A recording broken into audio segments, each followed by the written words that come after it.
O ito ha, basahin muna natin. Caloocan City Representative Edgar ano ba dapat to may palayaw eh. Edgar Ninja Turtle Erice. Para kamukha ng Ninja Turtle. On Monday, propose granting amnesty to ito ha, ulitin ko ha, propose granting amnesty to undocumented Chinese nationals in the country through legalization program that would charge up to 5 million per applicant. Wow, nakakasilaw, 5 million per applicant. A move, he said, could generate at least 500 billion in government revenue. Ito guys, pag-usapan natin. Itong si Erice, dapat ito, ipanalangin na rin natin na pumanaw na at mamatay na rin. Alam niyo kung bakit guys? Ito, labas na. O mga didilis, ito yung tumatangking didilis daw siya. Ayan, pangitang-pangita na ang pagiging didilis at pagiging traidor sa bayan. Bakit ko sinasabing traidor sa bayan? Isipin mo ha, dahil sa pera ha, dahil sa pera, gusto niya yung mga Chinese na nandirito ngayon ay maging legal. Ang sabi niya, makaka-generate tayo ng 500 billion kung sisingilin ang mga ito para maging legal ang paninirahan dito sa Pilipinas. Ang tigpa 5 million ang bawat isa. Tandaan nyo ha, 5 million ang bawat isa. Kaya makaka-generate. Ngayon guys, alam nyo ba na pag i-divide mo yung 5 million sa 500 billion, alam nyo ba kung ilang Chinese ang gusto nitong papasukin sa Pilipinas? 100,000 Chinese lang naman. Tandaan nyo ha, 100,000 Chinese ha. Di parang inilagay mo na sa nagkaroon na ng isang bayan yan. Isang maliit na bayan dito sa Pilipinas. Ipapasakop mo sa Chinese at hindi lang basta Chinese. Yung mga nandirito mga Chinese, karamihan dyan, mga espiya. O diba? Siraulo. Congressman Erice, isa kang siraulo. Lumabas na ang tunay na kulay nitong si Erice na ito ay pro-China. At ibebenta ang ating bansa. Papapasukin niya, gagawin niyang legal yung mga spy ng Chinese. Isipin mo, 100,000? Kung lahat yan ay army pala. Niligal mo rito, nakapagtago ng baril, ay kayang-kaya na niyan lumaban sa ating military. Isipin mo, 100,000? Isipin niyo, 100,000? Bibigyan mo ng legal na na paninirahan dito. Paano kung yan ay mga sundalo pala ng China? Di ba kung People's Liberation Army pala mga hinayupak na yan? Tapos nakapag-ipon ng baril dito, kayang-kaya na niya pabagsakin ng gobyerno. At kaya na niya makipaglaban dito agad-agad. Puposisyon na agad yan. Habang pagkaposisyon nila, babanat sila rito, mga foot army, no? Magkakaroon ng ground combat. Sabay papasok na rito yung mga Chinese.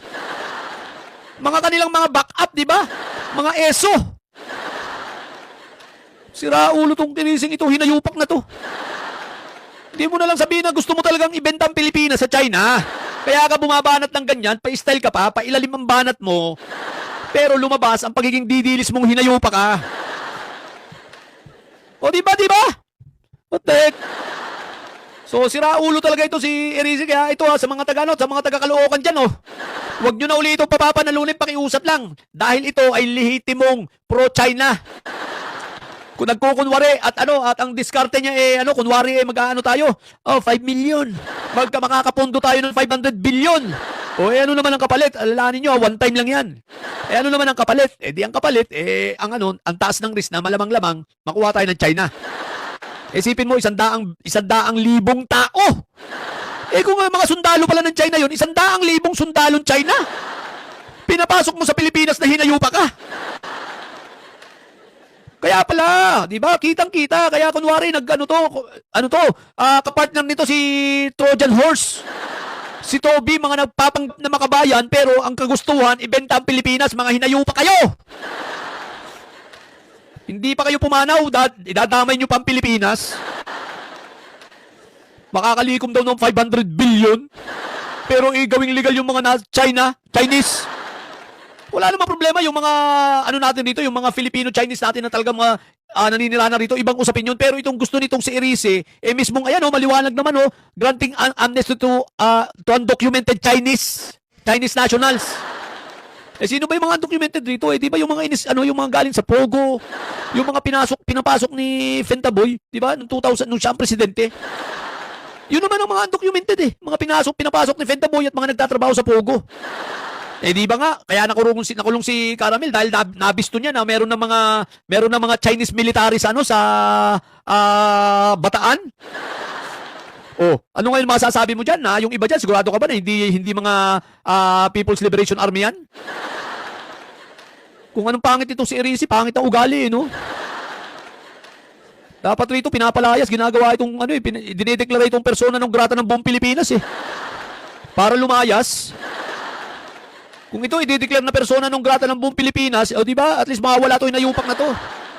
Isipin mo ngayon ang gusto ay ibenta ang Pilipinas, what the heck? Sira ulo putik. Kikita daw ng 500 billion. O kikita nga pero kita nyo naman yung chance na tayo ay masakop na ng China ng tuluyan. Ang gusto nitong si Erice, papasukin ng walang kahirap-hirap yung mga sundalo ng China. Ang tanong namin sa iyo Erice ay magkano? Ilang pilak mo ipinagkanulo ang bayan mong hinayupa ka? Sa ilang pilak, Erice? Sipin mo ang kapal ng muka. Ilang piraso pilak mo ipinagkanulo Erice ang bayan mo? Tapos sasabihin mo kunwari para may para maging legal at makakalikom tayo ng 500 billion. Wow. So guys, markahan natin si Erice, marka demonyo ang ilagay rito. Si Erice may marka nito, marka demonyo Judas. Erice, kung nasan ka man, kung marinig mo ito, namo. Ba't hindi ka nalang pumanaw para mabawasan ang salot ng Pilipinas? Total, hindi ka naman kailangan, wala ka naman pakinabang. Yung mga Tagaloocan, isinusuka ka na rin. Wala ka palang kapakinabang, hinayupa ka. Kung anong pangit ng mukha mo, siyang pangit ng ugali mo. Isipin mong gusto mong ibenta ang Pilipinas sa China ng hinayupa ka. Isang simpleng bentahan ang gustong gawin ito eh. Isipin mo, papasukin ng mga Chinese rito, wala, guys ha, take note ha, 100,000 na ang katumbas po ng 500 billion sa 5 million, pag i-divide mo, yan ay 100,000. Eh di ba 100,000 isang populasyon na yan ng isang maliit na bayan? Hindi po barangay ha, maliit na bayan. Yan ang totoo, isang maliit na bayan. So ibig sabihin, pwede na magtayo ng isang bayan yung mga Chinese dito, walang hiya. Eh syempre, gagawin yan, i-scattered yan. O yan, dito si Addictus Rex ha, mabuhay ka Addictus Rex ha, di ba? I-scattered niya yan. Syempre, yan ang gagawin nitong ng mga Chinese. Walang hiya talaga to si Erice, no? Sira ulo tong hinayupak na ito eh. Papapasukin mo ang Chinese, 100,000 Chinese, ang katwiran mo, kikita ang gobyerno. Kikita lang 500 billion, pagbayarin lang ng 5 million bawat isa. Ganyang katraidor ang hinayupak na ito. Itong si Erice, di ba? Mga taga-Caloocan, no? Wag na kayong uulit dito, ha? Pag umulit pa kayo, naku po, mamumura ko rin kayo. Kaya tatandaan ninyo, ha, bago tayo pumunta sa isa pa nating topic, ha, tandaan ninyo, okay? Ang itsurang ito ni Erice, sa bagay, wala itong kamukha, kaya madaling tandaan. Ito, seryosong tanong, papayag ba kayo maging kamukha si Erice? What the heck? O yan, si Erice, kamukha ng karakter sa... Erice, dinadali ka ni Sander, Si Erice, kamukha ng karakter sa Sesame Street. Sino nga ba sa Sesame Street? Si Big Bird. Sino itong unggoy, yung nakatira sa trash can. Nakalimutan ko na mo pangalan. Ayan. Sabi ni Hardok, colon cancer plus stage 4, St. Peter fake video sa Malacanang, pati si Enrile andun, this is rape, karma is real, bibebot tanga. Hardok, ang bobo po na. Sabi ko sa inyo, kaya mahirap maging didilis, no? Isipin mo, nakalagay na ron na file video. Sino ba nanay nito ni Hardok? Sabi ko sa inyo, sa'yo Hardok, tinapos mo sana kahit kinder mo. Anyway, sige, balik tayo kay Erice, sa mga Tagaloocan dyan, itong si Erice, pagalitan ninyo, at wag na nyo na muling iboboto. Talagang, pag ito, nanalo pa ulit sa susunod na eleksyon, sisisihin namin kayo. Mamumura talaga namin kayo. Sipin mong binebenta ang Pilipinas ng hinayupak na yan. Si Cookies Monster. Tama. Si Cookie Monster. Si Cookie Monster, tama. Naalala ko na si Cookie Monster. Okay. So, yan Sa mga taga-Caloocan, again, wag na kayong uulit ha. Tama na yan. Okay, so next na tayo. Next topic tayo ha. Tanggalin natin ito. Hinayupak si Eris ito. Pangit ng mukha eh. Baka pag nakasalubong ko to si ano, itong pag nakasalubong mo mukha ni Eris, iiwasan mo talaga. Kasi mukha mangungulap. Sige na. Tanggalin natin. Pangit ng mukha.